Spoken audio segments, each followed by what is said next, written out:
যদি আপনার পিছনে লাগে আপনি তার পিছনে লাগেন না।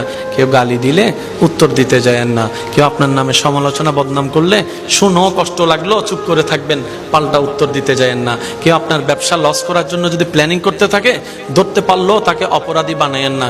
কেন জানেন?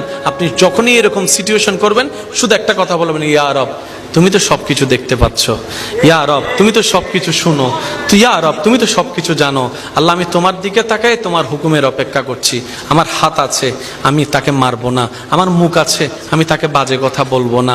আল্লাহ আমার সব আছে তার ক্ষতি করার জন্য 100টা মানুষ কিনে মারতে পারবো, আমি সেটা করব না, কারণ করলে তো তুমি নারাজ হবা।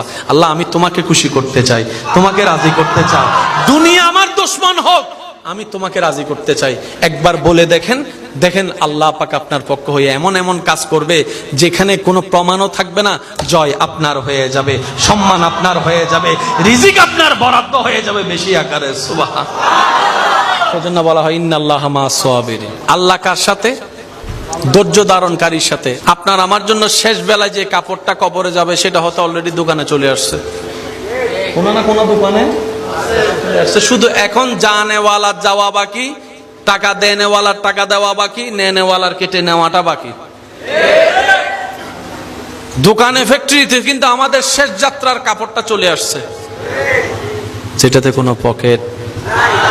হায় হায় হায়, পায়ের দিকে এক বান দেয়, কবরে রাখার সময় একটা বান খুলে দেয়, পায়েরটা, কোমরেরটা, মাথারটা খুলে দেয়।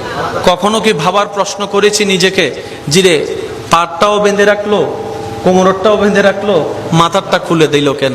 আরেকটু যদি একটু গভীরে যাই, কত নির্মমতা একটু দেখেন, যে দুনিয়ার জন্য আপনি আমি পাগল হয়ে যাই। আমরা মারা গেলে ঘর থেকে কিন্তু দুশমনে বের করে না, আপনরাই কিন্তু কোলে করে কাঁধে করে বের করে দেয়। এমনও হয় যেই রুমে রাখা হয় রাতের বেলা, সেই রুমে আর কেউ ভয়ে যেতেও চায় না। নিজের রক্তের মানুষগুলা ভয় পাইছে, বাবার দেহ রাখা রুমটাতে সন্তানরা যেতে চায় না, ভয় পায়। একা রাত্রে বেলা গেলে মনে হয় যেন পিছন থেকে বাবা এসে দাঁড়ায় রয়েছে। কথা বলেন ঠিক কিনা?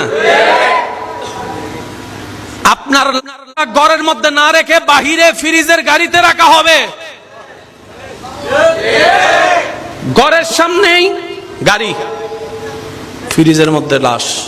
এবার আপনি যদি প্রশ্ন করেন আমার বানানো ঘরে আমাকে রাখলি না কেন, সন্তানরাই উত্তর দিবে, ভাব আপনার দেহের যে কন্ডিশন, ডাক্তার বলছে ফ্রিজ ছাড়া রাখলে গন্ধ ছুটবে, আর গন্ধ ছুটলে তো আমরা থাকতে পারবো না, তো তোমার জন্য আমরা ঘর ছাড়বো, তা তো হতে পারে না, তুমি বাইরে থাকো আমরা ভিতরে আছি।